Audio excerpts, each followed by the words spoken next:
Good morning students. RSS inter college Jhinjhana की online कक्षाओं में आपका स्वागत है। ये कक्षा 11 रसायन विज्ञान की कक्षा है।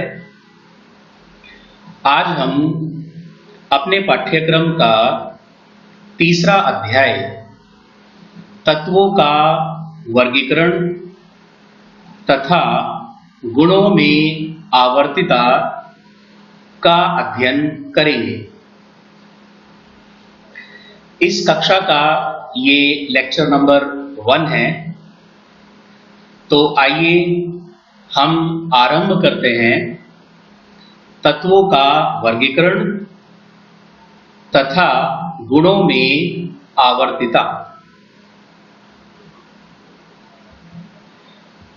इस अध्याय में सबसे पहले हम पढ़ेंगे कि वर्गीकरण क्या है, ये क्यों किया जाता है, इसका इतिहास क्या है तथा आज के समय में इसका क्या स्वरूप है। देखिए, सबसे पहला प्रश्न जो हमारे सामने आता है वह है तत्वों का वर्गीकरण क्यों आवश्यक है। देखिए, आज के समय में जितने तत्व हमें ज्ञात हैं उन सभी को एक साथ तथा उनके लाखों यौगिकों को एक साथ किसी व्यक्ति के लिए याद रखना संभव नहीं है। इसीलिए तत्वों तथा इनके यौगिकों के अध्ययन में सुगमता के लिए तत्वों का वर्गीकरण आवश्यक है। दूसरा प्रश्न जो हमारे सामने आता है वह है कि तत्वों का वर्गीकरण क्या है। तत्वों के वर्गीकरण से आप क्या समझते हैं। देखिए, तत्वों को उनके गुणों में समानताओं के आधार पर अलग अलग समूहों में विभाजित कर देना, इसको तत्वों का वर्गीकरण कहा जाता है। तत्वों का वर्गीकरण सर्वप्रथम किसी प्राग ऐतिहासिक व्यक्ति ने किया होगा। उसने देखा होगा कि कुछ पदार्थ पत्थर जैसे होते हैं तथा कुछ पदार्थ धातुओं जैसे होते हैं। जब उसने अपने लिए औजारों का निर्माण करना आरंभ किया होगा। लेकिन जो वर्गीकरण नोटिस में है उनमें सबसे पहला वर्गीकरण डोब्राइनर का है। तो आपसे प्रश्न पूछा जा सकता है कि डोब्राइनर का वर्गीकरण क्या है, इसकी क्या विशेषताएं तथा क्या कमियां हैं। डोब्राइनर ने गुणों में समानता के आधार पर तत्वों को तीन तत्वों के समूहों में विभाजित किया, जिन्हें उन्होंने त्रिक नाम दिया। देखिए, आपसे प्रश्न पूछा जा सकता है कि त्रिक से आप क्या समझते हैं।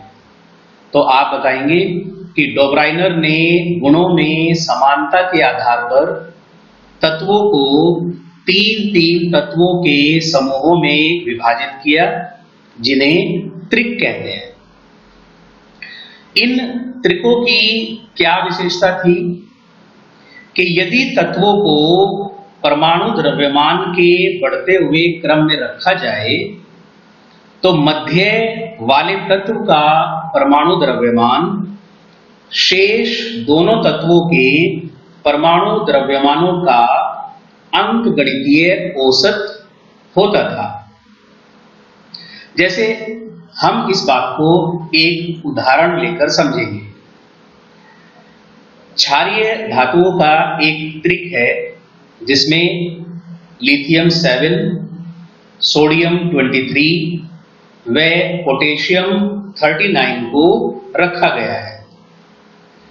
इन तत्वों के गुणों में समानता होती है और यदि हम देखें तो लिथियम तथा पोटेशियम के परमाणु द्रव्यमानों का औसत 23 होता है और यह सोडियम का परमाणु द्रव्यमान है।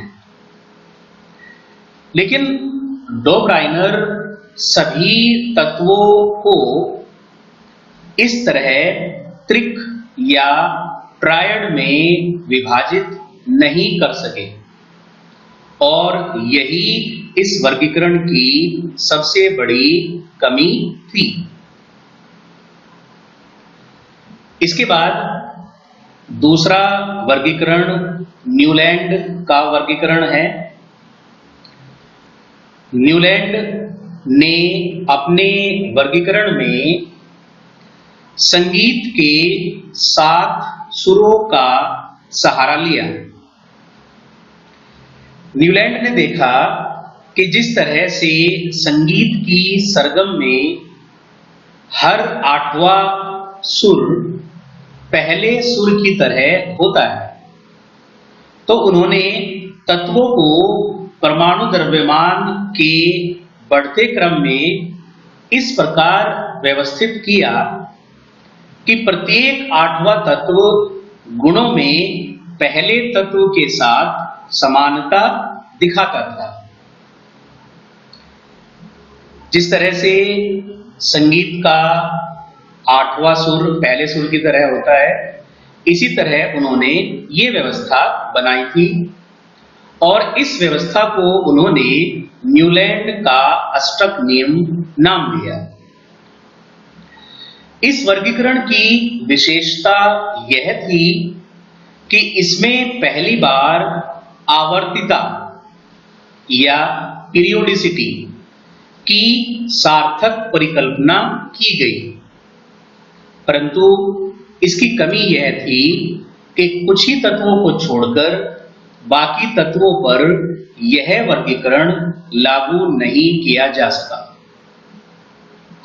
तो इस वर्गीकरण को भी निरस्त कर दिया गया। अब इसके बाद जो सबसे पहला सफल वर्गीकरण हमारे सामने आया वो मेंडलीव का वर्गीकरण था। देखिए, मेंडलीव ने एक आवर्त नियम बनाया और उस नियम के आधार पर उन्होंने वर्गीकरण किया।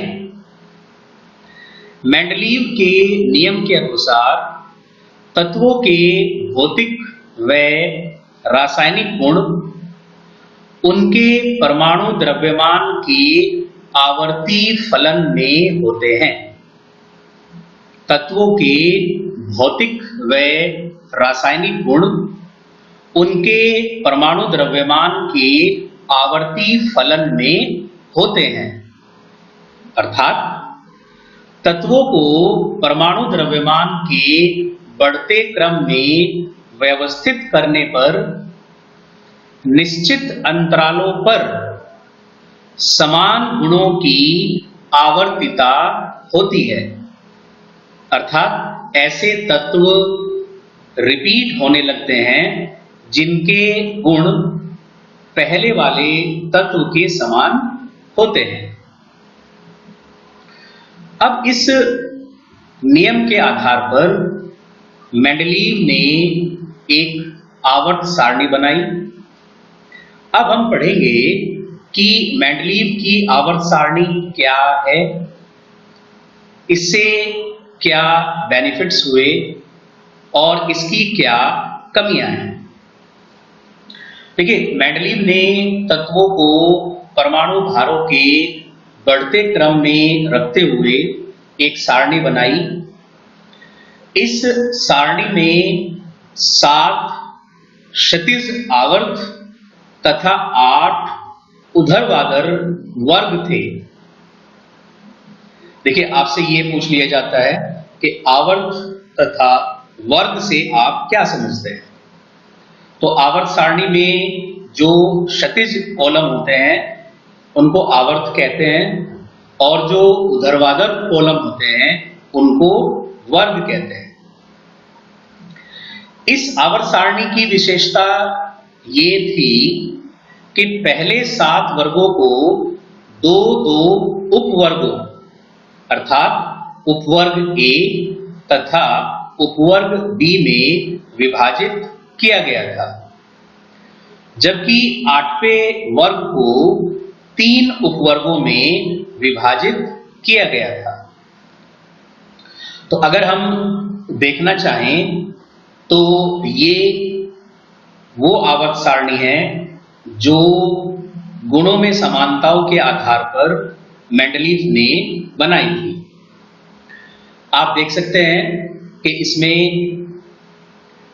वर्ग, किसी भी वर्ग को उपवर्ग ए तथा बी में विभाजित किया गया है।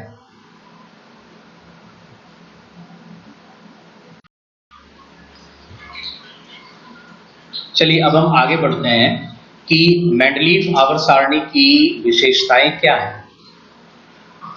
देखिए, इस सारणी में उस समय के ज्ञात लगभग 60 तत्वों को क्रमबद्ध रूप से वर्गीकृत किया गया था। एक उपवर्ग के सभी तत्वों के गुणों में समानता थी तथा आवर्त में बाएं से दाएं चलने पर तत्वों के गुणों में क्रमबद्ध परिवर्तन होता था। मेंडलीव ने अपनी आवर्त सारणी में कुछ स्थान खाली छोड़े थे, जिससे भविष्य में उन स्थानों पर आने वाले तत्वों की खोज की जा सके। जैसे मेंडलीव ने बोरोन तथा एल्यूमिनियम के नीचे खाली स्थान रखे और यहां आने वाले तत्वों के गुणों के बारे में उन्होंने पहले ही घोषणा कर दी। जब बाद में गैलियम तथा जर्मेनियम की खोज हुई तो उनके गुण लगभग उसी प्रकार थे जैसे मेंडलीव ने पहले ही बता दिए थे। मेंडलीव की आवर्त सारणी की वजह से कुछ तत्वों जैसे बेरिलियम के परमाणु भारों में संशोधन किया गया। अब हम बात करेंगे मेंडलीव आवर्त सारणी की कमियों की। देखिए, ये आवर्त सारणी तत्वों के अपेक्षाकृत कम अभिलाक्षणिक गुण परमाणु भार पर आधारित था। देखिए, बाद में ये पाया गया था कि जो परमाणु क्रमांक है ये तत्वों का अभिलाक्षणिक गुण है, ना कि परमाणु भार। दूसरी कमी थी कि गुणों में समानता बनाए रखने के लिए मेंडलीव ने कुछ भारी तत्वों को हल्के तत्वों से पहले रख दिया। जैसे कोबाल्ट निकिल से भारी होता है, लेकिन कोबाल्ट को निकिल से पहले रख दिया गया।